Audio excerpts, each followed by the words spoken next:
የኢራን እስራኤል ወቅታዊ ወታደራዊ ሚዛን ከሚያዝያ ወር ጀምሮ አንጻራዊ ሰላም ሰፍኖባት የነበረችውና በዲፕሎማሲ ውጥረት ውስጥ የቆየችው መካከለኛዋ ምስራቅ ሰሞኑን በታየው ከፍተኛ የወታደራዊ ኃይል ፍልሚያና ቀጥተኛ ጥቃት ሳቢያ ዳግም ጦርነት ቀጠና ሆና ሰንብታለች። ይህ አዲስ የውጥረት ምዕራፍ የተቀሰቀሰው እስራኤል በሊባኖስ ዋና ከተማ ቤይሩት በሚገኘው በኢራን በሚደገፍ የሂዝቦላ ይዞታ ላይ እጅግ ከባድ የአየር ጥቃት በመሰንዘሯም ነበር። ይህንን የቴል አቪቭ እርምጃ ተከትሎ የቴህራን አስተዳደር ወታደራዊ ምላሽ ለመስጠት ብዙም አልቆየም።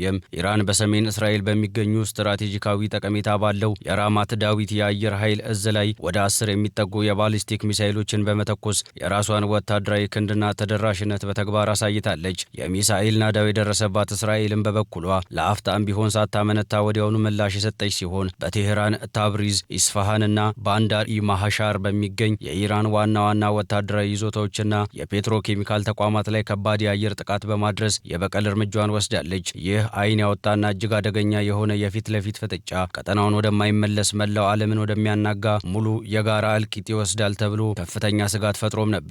ይሁን እንጂ ሁለቱ ወገኖች የጦርነት መሳሪያቸውን አስቀምጠው በትዕግስትና በዛቻ መካከል ቆሞ ላለፉት 24 ሰዓታት በአንጻራዊ ጸጥታ አድረዋል። ከትናንትና ሌሊት ጀምሮ የታየው ይህ አስገራሚ መረጋጋት የፍርሃት ሳይሆን የጥንቃቄና የረጅም ርቀት ስትራቴጂካዊ ስሌት ውጤት መሆኑን ከሁለቱም ወገኖች የሚወጡ ይፋዊ መግለጫዎች በግልጽ ያሳያሉ። የኢራን እስላማዊ አብዮታዊ ዘብ ኮርፕስና የሀገሪቱ የጦር ኃይሎች መምሪያ ባወጡት የጋራ መግለጫ በታቀደው መሰረት የወታደራዊ ዘመቻቸውን ማጠናቀቃቸውን በይፋ አስታውቀዋል። ሆኖም ይህ የኢራን ወታደራዊ እርምጃ ማቆም ፍጹም ሰላምን የሚያበስር ሳይሆን እስራኤል በሊባኖስም ሆነ በራሷ በኢራን ሉዓላዊነት ላይ ጥቃትን የምትደግም ከሆነ ይበልጥ አደገኛና ብርቱ የሆነ የከፋ አጸፋ እንደሚጠብቃትም ያስጠነቀቀ የጦር ሜዳ ማሳሰቢያ ነው። በሌላ በኩል የእስራኤል ጠቅላይ ሚኒስትር ቤንያሚን ኔታንያሁ ለጊዜው ጥቃቱን ማቆማቸውና ወታደሮቻቸውን ወደ ቀጣዩ ምዕራፍ መሸጋገራቸውን ቢያረጋግጡም ከዛቻ ወደ ኋላ አላሉም። ኢራን በድጋሚ ስህተት ሰርታ ጥቃት ለመሰንዘር የምትሞክር ከሆነ እስራኤል በታላቅ ኃይልና በማያወላውል ሁኔታ እንደምትመታት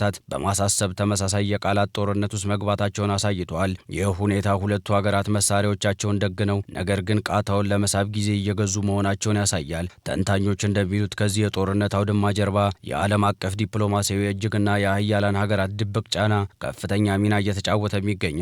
ውጥረቱ ቀጠናዊ ቀውስ ፈጥሮ የዓለምን ኢኮኖሚና ጸጥታ እያናጋ እንዲሁም በይፋ ተጀምሮ ተስፋ የተጣለበት የዩኤስኤ ኢራን የሰላም ድርድር በአየር ጥቃቶች ሳቢያ እንዳይደናቀፍ ዋሽንግተን በሁለቱም ወገኖች ላይ ጠንከር ያለ ዲፕሎማሲያዊ ግፊት እያደረገች ነው። በተለይም ፕሬዝዳንት ዶናልድ ትራምፕ ለጠቅላይ ሚኒስትር ቤንያሚን ኔታንያሁ በቀጥታ ስልክ በመደወል እስራኤል ከተጨማሪ የአጸፋ ጥቃት እንድትቆጠብና ሁኔታዎችን ወደ ባሰ ጦርነት እንዳትወስድ ያደረጉት ግፊት እስራኤል ለጊዜው እጇ እንድትሰበስብ ሁኔታዎችን እንድትገመግም ካደረጉ ዋና ዋና ምክንያቶች አንዱ እንደሆነ በሰፊው ይነገራል። በአሁኑ ሰዓት ሁለቱም ሀገራት በቀጥታ ወደ ሙሉ ጦርነት ከመግባት ይልቅ የየራሳቸውን ወታደራዊ አቅም በተግባር በማሳየት የመከላከያ ቀጠናቸውን ለማስከበር ቀጣዩን የድርድር ምዕራፍ ለመጠበቅ በጥንቃቄ እየተንቀሳቀሱ መሆናቸውን ማየት ይቻላል። ይህ ላለፉት 24 ሰዓታት የታየው መረጋጋት ዘላቂ ሰላም የመጣ መሆኑን የሚያሳይ ሳይሆን ሁለቱም ወገኖች ቀጣዩን የዲፕሎማሲ የኃይል ሚዛን ለመለካት እንዲሁም ኃይላቸውን መልሰው ለማደራጀት የተጠቀሙበት ስልታዊ እረፍት ይመስላል ሲሉ ተንታኞች ገልጸውታል። ይህ ስልታዊ እረፍት በግንባር ቀደምትነት የጦር ግንባሮች ላይ ጊዜያዊ ጸጥታን ይፍጠር እንጂ በሁለቱም ዋና ዋና ከተሞች የሚገኙ የደህንነት አማካሪዎች፣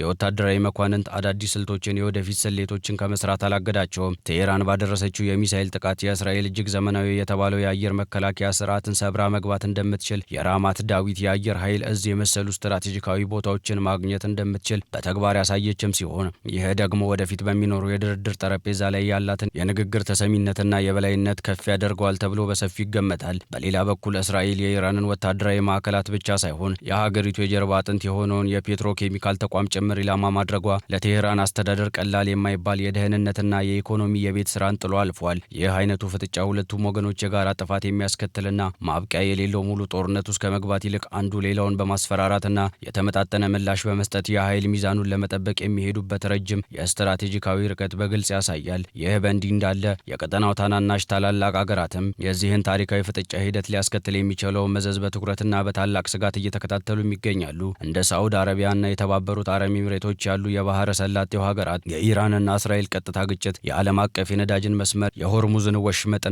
አጠቃላይ የባህር ላይ ንግድ እንቅስቃሴን በቀላሉ ሊያናጋው ስለሚችል በከፍተኛ ዲፕሎማሲያዊ ጥንቃቄ ጋር ሁኔታዎችን በቅርበት እያጤኑም ነው። እነዚህ ሀገራት ግጭቱ ተስፋፍቶ ወደ እነሱ ድንበር የኢኮኖሚ ተቋማት እንዳይሻገር ከፍተኛ ስጋት ስላላቸው ከዋሽንግተንና ከሌሎች አጋሮች ጋር በመሆኑ ውጥረቱን በዘላቂነት ለማርገብ ከበስተጀርባ ትልቅ የዲፕሎማሲ ስራ እየሰሩ መሆኑም ይነገራል። ይህም የሁለቱ ሀያላን ሀገራት ፍጥጫ በሁለትዮሽ ግንኙነት ላይ ብቻ የተወሰነ ሳይሆን በመላው ዓለም ፖለቲካ፣ ደህንነት፣ ዓለም አቀፍ የኃይል አቅርቦት፣ ኢኮኖሚ ላይም ምን ያህል የጎላ ተጽዕኖ እንዳለው ትልቅ ማሳያ ነው። የመካከለኛው ምስራቅ የፖለቲካ ተንታኞች እንደሚሉት አሁን በሁለቱም ወገኖች መካከል የታየው ጸጥታ የጦርነቱ ማብቂያ ሳይሆን ተዋንያኑ የደረሰባቸውን ጉዳት የሚገመግቡበት፣ ቀጣይ እርምጃቸውን የሚያቅዱበትና የዓለም አቀፍ ማህበረሰቡን ምላሽ የሚለኩበት የቅድመ ዝግጅት ምዕራፍ ሊሆንም ይችላል። በተለይም እስራኤል በሊባኖስ የምታደርገው ወታደራዊ ዘመቻ የምትቀጥል ከሆነ ኢራን በአካባቢው ያሉትን እንደ ሂዝቦላ፣ ሁቲ ያሉ ተላላኪ ኃይሎችን በመጠቀም ያልተማከለ ተከታታይነት ያለው የረጅም ጊዜ የከረረ ጥቃት ልትዘነዝር የምትችልበት እድል ሰፊ ነው። ይህ ደግሞ እስራኤል በበርካታ ግንባሮች በአንድ ጊዜ እንድትዋጋ በማድረግ የሀገሪቱን የመከላከያና የኢኮኖሚ አቅም በእጅጉ ሊፈትነው ይችላል።